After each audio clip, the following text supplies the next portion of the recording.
अस्सलाम वालेकुम। नरम मुलायम और मज़ेदार सा साग तो सबका फेवरेट है, ये सर्दियों की सौगात है। आज हम इस वीडियो में आपको बताने जा रहे हैं कि कैसे आप अपना वेट रिड्यूस कर सकते हैं साग को खा के। ये आई साइट के लिए बहुत अच्छा है, कोलेस्ट्रॉल लेवल को कंट्रोल करने के लिए बहुत अच्छा है। ये तमाम चीज़ें इस वीडियो में बताई जाएंगी। इसके साथ साथ हम आपको बताएंगे कि पुराने ज़माने में किस तरीके से साग बनता था जो कि इतना बेनिफिशियल था। पहले लोगों की आप देखें कि आई साइट भी सही होती थी, बाल भी जल्दी सफ़ेद नहीं आते थे। तो ये तमाम उनकी खुराक और उनका खाना पकाने का तरीका इसमें बहुत इंपॉर्टेंट रोल है। तो उम्मीद करती हूँ आप वीडियो को एंड तक देखेंगे। इसमें बहुत सी इंपॉर्टेंट बातें आपको पता चलेंगी जो आपके लिए बहुत ही बेनिफिशियल होने वाली है। तो चैनल पे न्यू है तो सब्सक्राइब कर दीजिए, बेल आइकन को प्रेस कर दीजिए ताकि आने वाली तमाम वीडियोस की नोटिफिकेशन आप तक पहुँच सकें। आप देख रहे हैं कुक यम्स।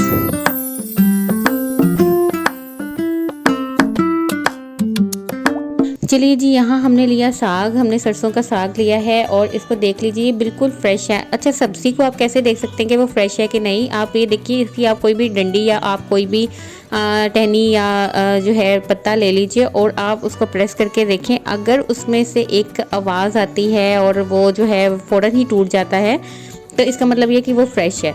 अच्छा, साथ ही हम ले रहे हैं यहाँ पे पालक जितना आप साग लोगे उससे हाफ लोगे। अगर आपने 1 किलो साग लिया है तो आपने आधा किलो जो है पालक लेनी है। अब मैं आपको ये भी दिखा रही हूँ, देखिए बिल्कुल फ्रेश है। और जितनी सब्ज़ी फ्रेश होगी उतनी वो आपके लिए हेल्दी होगी और उतना ही उसका टेस्ट भी अच्छा आएगा। आप फ्रेश सब्ज़ी बनाओगे तो आपको फ़ौरन पता चलेगा कि इसका टेस्ट बिल्कुल डिफरेंट है। अगर आप सब्ज़ी लाते हो, उसको फ्रिज में रखते हो या आप पुरानी ही सब्ज़ी लेकर आते हो तो उसके और इसके टेस्ट में बहुत ज़्यादा फ़र्क आता है। तो आपको, जैसे मैं पहले बता चुकी हूँ कि हम वैसा साग बना रहे हैं जैसे पहले वक्तों में लोग बनाया करते थे। तो वो हमेशा फ्रेश जो है वो ही सब्ज़ी बनाया करते थे। तो आप भी कोशिश करें कि अपनी लाइफ में फ्रेश सब्जियां लेकर आएँ और जो पुरानी है या मौसम की नहीं है उनको स्किप करें।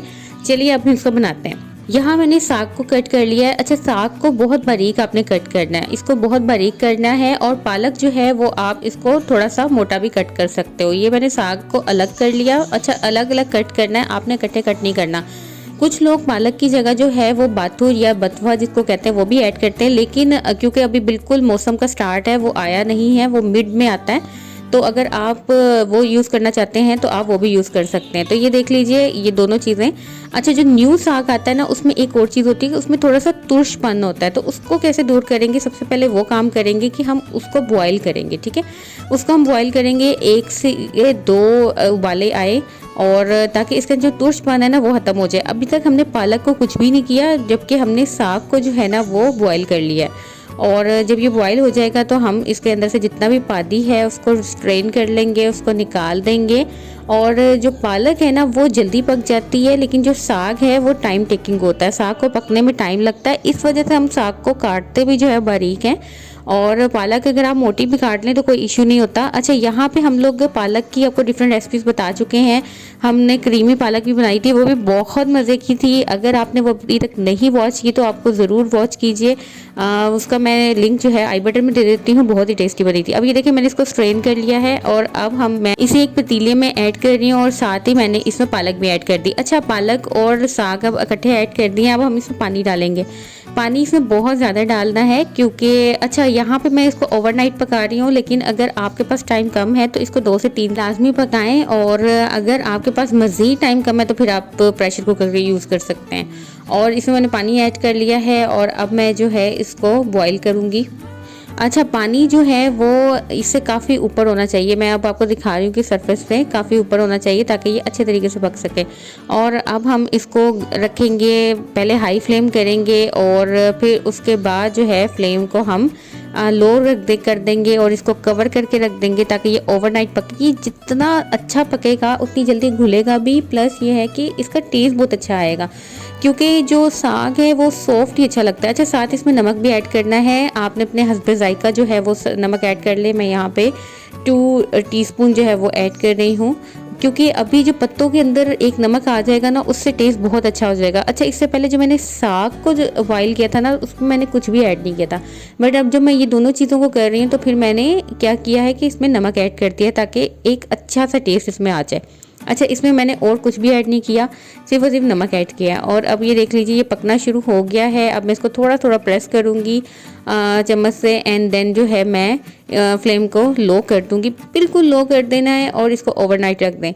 और जैसे मैंने आपको बताया कि टाइम शॉर्ट है तो फिर आप मीडियम फ्लेम कर दें और इसको फिर पकने के लिए आप रख दें। तो ये जब पक रहा होता है इतनी अच्छी खुशबू आ रही होती है। अच्छा, साथ ही अब हम इसमें हरी मिर्चें ऐड करेंगे। हरी मिर्चें मैंने 4 से 5 ली, क्योंकि मेरा 1 kg जो था वो मैंने लिया था साग, तो इसमें जो है 4 से 5 हरी मिर्चें की। और ये ओवरनाइट मैंने इसको पकाया था और अब ये पक चुका है, तो मैंने इसमें हरी मिर्चें भी ऐड कर दूंगी। पानी देखें काफ़ी कम हो गया है इसमें। अच्छा, पानी का भी वही हिसाब है कि अगर पानी इसमें रहता हो ज़्यादा तो आप क्या करेंगे कि फिर फ्लेम को हाई कर लेंगे और इसका पानी थोड़ा सा खुश्क करने की कोशिश करेंगे। और मैंने हरी मिर्चों को पीस लिया है, मैनुअली ही पीसा है, क्योंकि जितना आप मैनुअल काम करेंगे उतना ही देसी टच आएगा और उतना ही टेस्ट भी अच्छा आ जाएगा। अच्छा, इसमें जो है लाल मिर्चें ऐड नहीं होती, बट इन केस कि आपको लगे कि अगर मिर्चें कम हो गई हैं, यानी जब हम इसको भूनेंगे मैं आपको बताऊंगी वो स्टेप, तो उसमें जो है ना आप इस लाल मिर्चें ऐड कर सकेंगे। अच्छा, यहाँ पे अब हम लेंगे आटा, और आटा का मैंने 2 बड़े जो चम्मच हैं, जो सालन वाले, ये जो चम्मच इसके अंदर ऐड हुआ है ये मैंने 2 डाले और इसमें 1 गिलास पानी डाल दिया ताकि ये काफ़ी पतला हो जाए। और अब हम ये मिलाएंगे जो अपना साग था, जो ओवरनाइट पका हुआ साग है, उसमें डालेंगे और साथ साथ चम्मच चलाते रहेंगे। तो मैंने इसमें थोड़ा थोड़ा करके डाला और फिर जो है इसको अच्छे तरीके से पकाना है। इससे जो है ना साग बहुत मुलायम हो जाता है, बहुत सॉफ्ट हो जाता है, खाने में बहुत टेस्टी लगता है। इससे पहले हमने निहारी में भी आटा ऐड किया था, और अगर अभी तक आपने निहारी की रेसिपी नहीं देखी तो मैं आपको रेफ़र करूँगी कि आप ज़रूर देखिए। उसका भी मैं लिंक आपको आई बटन और डिस्क्रिप्शन दोनों में दे दूँगी। और ये देख लीजिए इसका कलर कितना प्यारा आ गया है और इसका एक्चुअल लुक आ रहा है अब साग वाला, जो आप एक खाते आए हो दादी का, नानी का, ये बिल्कुल वैसा ही साग बनेगा, बहुत ही टेस्टी। और इसमें जब लाल मिर्चें नहीं होती तो ये आपके स्टमक के लिए भी बहुत अच्छा है, ये आपकी हेल्थ के लिए भी बहुत अच्छा है। इसके अलावा जो है साग में की न्यूट्रिशनस वैल्यू बहुत ज़्यादा है। आप इसको अगर वेट लॉस करना चाहते हो तो ये वेट लॉस में भी बहुत अच्छा है। अच्छा, अब मैंने अदरक लिया है और इसको भी मैं पीस लूँगी, और जो है इसमें अदरक भी बहुत इंपॉर्टेंट है। साथ ही मैंने यहाँ पे लिए हैं देसी लहसुन। अच्छा, लहसुन भी आप जब भी लें तो कोशिश करें कि देसी रहे, और इसको मैंने इस तरह कट कर लिया क्योंकि इसका मैं तड़का लगाऊंगी। अगर आपके पास लहसुन नहीं है तो आप इसकी जगह प्याज भी ले सकते हैं, उसको भी बारीक कट कर सकते हैं, लेकिन जो लहसुन का मज़ा है वो प्याज का नहीं है इस पे साग में। अच्छा, जो तड़के का मैं आपको तरीका बताने जा रही हूँ, उसके बाद आपके साग की इतनी अच्छी खुशबू आएगी और टेस्ट इतना अच्छा आएगा कि सब हैरान रह जाएंगे। तो वो उसका क्या तरीका है कि आपने क्या करना है कि जो है साग के अंदर ये नहीं डालना, बल्कि साग को इस तड़के के अंदर ऐड करना है। मैं आपको बताती हूँ कैसे। अब देखिए पानी काफ़ी ज़्यादा खुश्क हो गया हुआ है और इसका कलर भी चेंज हो रहा है, और दूसरी जानिब ये देख लें। अब ताकि जितना अच्छा भुना हुआ होगा साग उतना ही उसका टेस्ट भी अच्छा आता है। और ये पक चुका है, इसके अंदर जो मैंने आटा ऐड किया था वो भी जो है वो इसके अंदर घुल चुका है अच्छे तरीके से। और अब हमें इसके एक्चुअल टेस्ट की तरफ लेकर जाना है। उसके लिए मैं क्या करूँगी कि जब ये देखें अब कलर चेंज हो गया है, अब तड़के के लिए बिल्कुल रेडी है, तो अब मैं इसमें साग ऐड कर रही हूँ। अच्छा, साग का ये है कि अभी जो कंडीशन है तड़के के बगैर वाले को, उसको आप फ्रीज़ भी कर सकते हैं। अच्छा, ये देख लीजिए इसका कितना प्यारा कलर आ गया है, और इस तरह मैं तमाम जितना भी साग है इसमें ऐड करती जाऊँगी और इसको भूनती जाऊँगी। जितना अच्छा भुना हुआ होगा उतना ही अच्छा टेस्ट आएगा। इस तरह का जो साग है ना बगैर तड़के को, इसको लोग जो है वो फ्रीज़ करते हैं ताकि जब भी आपको खाना हो तो आप उसको निकालो और जो है ना वो तड़का लगाओ और सिंपली आपका साग रेडी हो गया। लेकिन मैं तो अब ये पूरा का पूरा बनाऊंगी क्योंकि इसकी खुशबू इतनी अच्छी आ रही थी इस टाइम पे कि बस मैंने सोचा हुआ था थोड़ा सा फ्रीज़ करूँगी, लेकिन फिर मेरा जो है ना मूड बिल्कुल चेंज हो गया। मैंने सोचा कि नहीं, अब ये पूरा का पूरा खाना हम पे फ़र्ज़ है। और ये देख लीजिए मैंने सारा का सारा इसमें ऐड कर लिया, और इसका कलर आप देखिएगा। मैं इसको 5 to 10 मिनट्स तक भूनूंगी। फ्लेम को हाई रखना है, और यहाँ पे थोड़ा सा आपको जो है ना वो प्रेस करना है साग को, ताकि अगर कुछ नहीं घुला हुआ इसमें तो ये घुल जाए और ये ना बहुत सॉफ्ट सा हो जाए, बहुत टेस्टी सा हो जाए। अच्छा, वीडियो के एंड में मैं आपको साग के फ़ायदे भी बताऊंगी कि जो कि बहुत इंपॉर्टेंट है आपके लिए। इसके बाद तो आप इसको ज़रूर खाएंगे जब भी इसका मौसम आएगा। और ये देखिए कितना सॉफ्ट और इसका कलर कितना अच्छा आया है। अच्छा, कुछ लोग जो हैं वो ज़ीरे का भी तड़का लगाते हैं, बट मुझे ज़ीरा बिल्कुल भी पसंद नहीं है। अगर आपको बहुत पसंद है तो आप इसका ज़ीरे का भी तड़का लगा सकते हैं। जिस टाइम पे आपने लहसुन का तड़का लगाया था उस टाइम पे ज़ीरे का भी लगा सकते हैं।